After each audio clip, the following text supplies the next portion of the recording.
There are deaths that shake the world, and then there are deaths that seem almost inevitable, as if written in the stars from the very beginning. Janis Joplin's death was both. On October 4th, 1970, the most powerful female voice in rock and roll was found lifeless on the floor of a Los Angeles motel room, clutching loose change in her hand, having just returned from buying cigarettes. She was 27 years old, the same age at which so many brilliant flames have been extinguished, as if that number itself carried a curse. But what really happened in those final hours? What led one of music's most passionate voices to face her end alone, in a shabby room at the landmark Motor Hotel? The truth is far more complex and heartbreaking than most people realize. Let me take you back to those last days of September and early October 1970. Janis was in Los Angeles recording what would become her final album. She was staying at the Landmark, a modest motel on Franklin Avenue in Hollywood. Nothing glamorous, nothing befitting a superstar. But Janis had never been about glamour in the conventional sense. She was working on an album she felt incredibly excited about, one that she believed would finally prove she could sing with subtlety and soul, not just raw power. She'd been telling friends this was going to be her best work yet. There was optimism in her voice, a sense that maybe, just maybe, she was finally finding some peace. But beneath that optimism lurked the same demons that had haunted her throughout her short life. The loneliness was crushing. Despite being surrounded by band members, producers, and hangers-on, Janis felt fundamentally alone. She'd recently been disappointed in love again, and those close to her noticed she was drinking more heavily than usual. The Southern comfort that had become almost her trademark was never far from her hand. And then there was the heroin.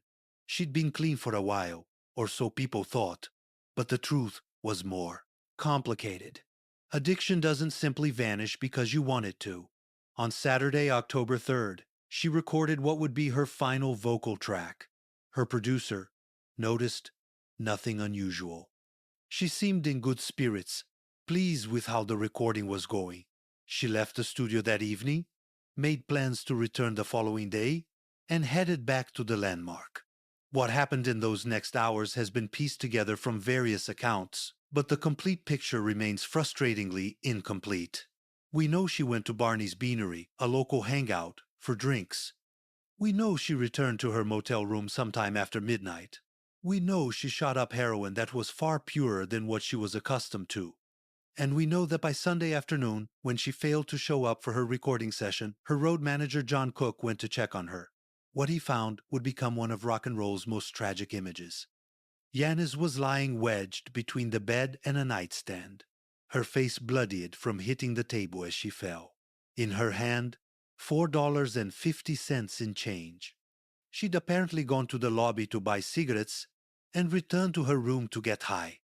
The purity of the heroin, possibly 5 to 10 times stronger than normal street quality, had likely killed her almost instantly.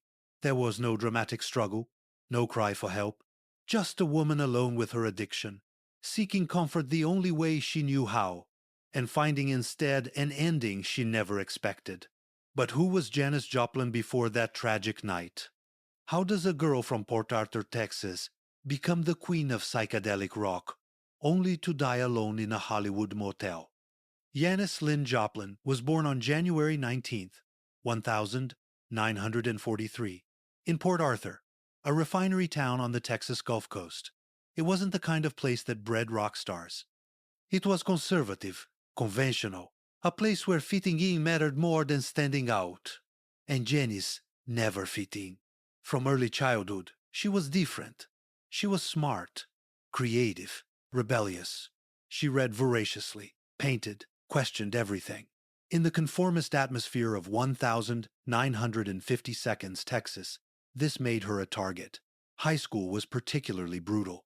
She was mocked for her appearance, for her weight, for her acne, for her refusal to conform to feminine expectations. Boys called her names. She was voted ugliest man on campus by her peers. Can you imagine carrying that wound? Can you imagine how deeply that kind of cruelty cuts into a sensitive soul? But Janis found salvation in music. She discovered the blues, the raw emotional power of artists like Bessie Smith, Lead Belly, and Odetta. Here was music that didn't hide pain, but celebrated it, transformed it into something beautiful and cathartic. She started singing, first in Port Arthur, then in nearby Houston and Austin. Her voice was unlike anything anyone had heard. This raw, scratchy, powerful instrument that seemed to tear emotion straight from her chest and hurl it at the audience. She wasn't technically perfect, but she was authentic. She sang like her life depended on it, because in many ways, it did. In 1963, she made her first journey to San Francisco, drawn by stories of a burgeoning folk scene where misfits and dreamers were welcome. She sang in coffee houses, lived cheaply, experimented with drugs. But the scene proved rougher than she expected. She developed an amphetamine habit and her health deteriorated. In 1965, she returned to Texas, defeated, trying to straighten out her life. She enrolled at the University of Texas, attempting to live conventionally. Can you picture it? Janis Joplin in cardigans and modest skirts, trying to be normal. It couldn't last. In 1966, the call came that would change everything. Chet Helms, an old friend who'd moved to San Francisco, told her about a psychedelic rock band called Big Brother and the Holding Company that needed a singer. Would she be interested? Janis didn't hesitate. She left Texas, likely for the last time as a resident, and joined Big Brother. The fit was instantaneous and electric. Here was a band that matched her intensity, that understood the blues but filtered it through the new psychedelic sensibility. And here was a scene, the Haight-Ashbury counterculture, that celebrated rather than condemned her difference. The summer of 1967 was pivotal. Big Brother and Janis performed at the Monterey Pop Festival in June, and everything changed. Her performance was incendiary. The audience sat stunned, then erupted. Here was something unprecedented.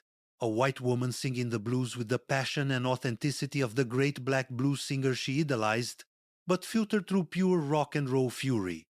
Record executives in attendance knew immediately they were watching something special. By 1968, Big Brother's second album became a massive hit, propelling Janis to stardom. But stardom brought its own complications. Critics praised Janis, while dismissing Big Brother as inadequate musicians holding her back. The pressure mounted for her to go solo. By late 1968, she left the band that had given her a platform, forming a new group. But nothing ever quite matched the raw chemistry of those early days with Big Brother. She formed the Cosmic Blues Band, then later the Full Tilt Boogie Band, constantly seeking the perfect musical partnership. The albums were successful, the tours were triumphant, but Janis seemed perpetually unsatisfied, because the real problem wasn't the bands. It was what success couldn't fix. Janis had become famous, wealthy, celebrated. She'd proven all those Port Arthur tormentors wrong. She'd become the biggest female rock star in the world. But she was still fundamentally lonely. Fame brought crowds of admirers, but no genuine intimacy. Men wanted to sleep with the legend, but not love the woman. Women either idolized or envied her. Where were the real connections? Where was the love she sang about with such desperate intensity? She tried to fill the void with substances. Southern Comfort became her signature, always on stage with her, always in her hand. She drank prodigiously, proudly, defiantly. But alcohol wasn't enough. She experimented with psychedelics, amphetamines, and eventually heroin. The pattern was classic. Use drugs to handle the pain of loneliness. Become more isolated as addiction takes hold. Use more drugs to handle that isolation. It's a spiral that has claimed countless artists, but knowing it's a pattern doesn't make it any less tragic. And then there was her stage persona. On stage, Janis was fearless, sexual, powerful, free. She embodied the liberation the counterculture claimed to represent. But was it liberation or performance? She once said that on stage she could be everything she wanted to be but wasn't in real life. What does it do to a person to only feel truly alive during performances? To feel most herself when playing a role? By 1970, Janis was only 27 but looked older, worn down by years of hard living. Yet she was also genuinely trying to change. She'd gotten engaged briefly, though that relationship ended. She'd been working on her drinking. She'd kicked heroin, or so she told people.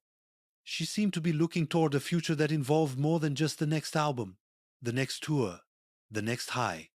That final album she was recording in Los Angeles represented something new for her musically, a chance to show she could be subtle and nuanced, not just raw power.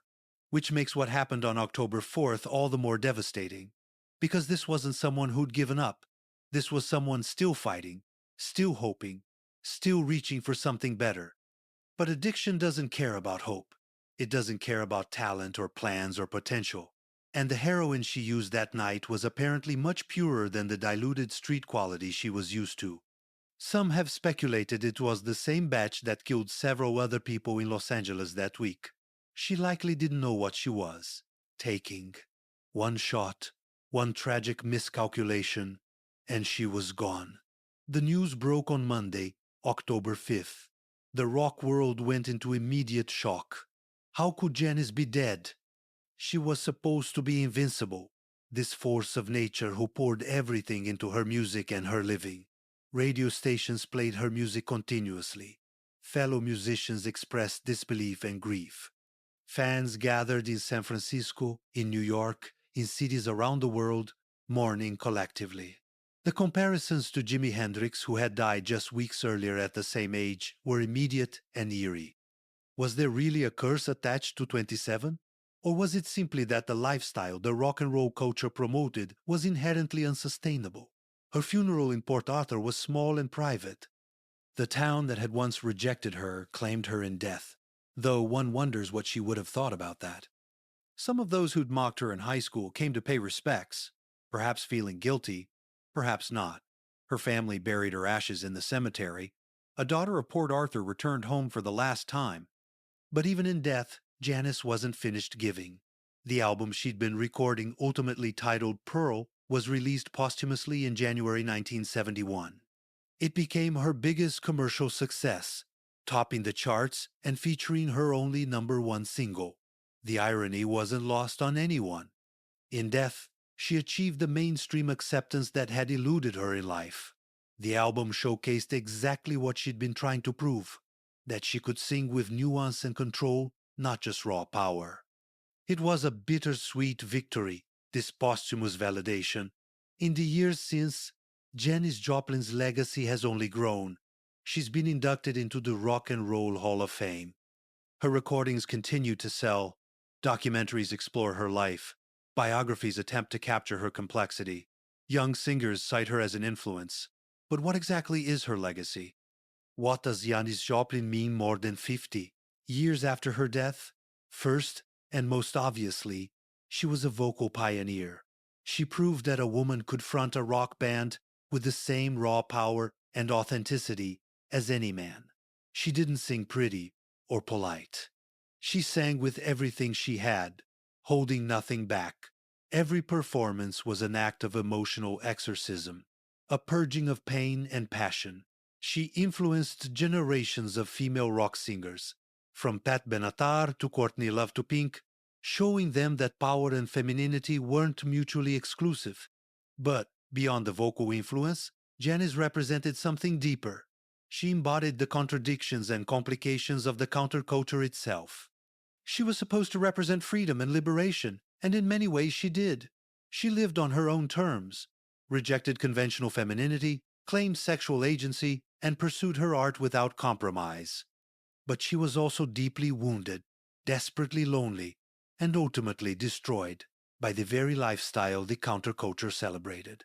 Her death was a warning that went largely unheeded. Freedom without guardrails can become another kind of prison. She also represented authenticity in an increasingly manufactured industry. Janis never prettied herself up or moderated her image to be more marketable. She was who she was. Take it or leave it. In today's era of carefully managed personas and social media artifice, there's something almost radical about her refusal to be anything other than completely, messily herself. She sang about pain because she was in pain. She sang about loneliness because she was lonely. She sang about needing love because she desperately needed love. There was no distance between the art and the artist. And perhaps most significantly, Janis Joplin serves as a reminder of the cost of art, of the price some people pay to give us beauty and truth. She channeled her wounds into music that still moves people to tears 50 years later. She transformed her pain into something transcendent, but the wounds never healed. The pain never fully transmuted into peace. She gave us everything she had, and it cost her everything. When you listen to her recordings now, what do you hear? Do you hear just a powerful voice? Or do you hear the desperation, the longing, the barely contained anguish? Can you separate the art from the tragedy? Or are they inseparably intertwined? Would her music be as powerful if it didn't come from such a place of genuine suffering? These aren't easy questions, and maybe they don't have clear answers, but they're worth asking. Because Janis Joplin wasn't just a casualty of the rock and roll lifestyle. She was a real person with real struggles, someone who wanted nothing more than to be loved and accepted, but never quite found the lasting peace she sought. She was talented enough to become a legend, but too wounded to survive it. She burned bright and hot and fast, giving us music that still sounds like raw emotion captured on tape. The motel room where she died is long gone, demolished and replaced. The landmark motor hotel no longer stands, though fans still occasionally visit the spot to pay respects. Port Arthur has erected markers honoring their famous daughter, though one suspects Yanis might find that ironic given how the town treated her when she was alive. But the music remains. The voice remains. That raw, powerful, utterly unique instrument that could convey joy and pain with equal intensity. That's what survives. In the end, Janis Joplin's story is a cautionary tale and an inspiration in equal measure. It's a warning about the dangers of self-medication and the loneliness that fame can bring. But it's also a testament to the power of authenticity, the importance of staying true to yourself even when the world tells you to change. She never got her happy ending. She never found the lasting love she sought. She never got to see herself age gracefully, or find peace, or become the elder stateswoman of rock she might have been. But she left us something precious, music that still sounds urgent and alive, performances captured on film that still crackle with electricity, and the memory of someone who refused to diminish herself no matter what the cost. Every time someone stands on a stage and pours their heart out without reservation, they're channeling a little bit of Janis. Every time a woman picks up a microphone and sings with power rather than prettiness, she's walking a path Janis helped clear. Janis Joplin died alone in a motel room at 27, but her voice echoes still. That's the paradox and the poetry of it. The loneliest death imaginable, but a legacy that connects with millions. She sang about needing someone to love, and decades later, we're still here, listening, loving her music, mourning her loss. Maybe she never felt that love when she was alive, but it surrounds her memory now.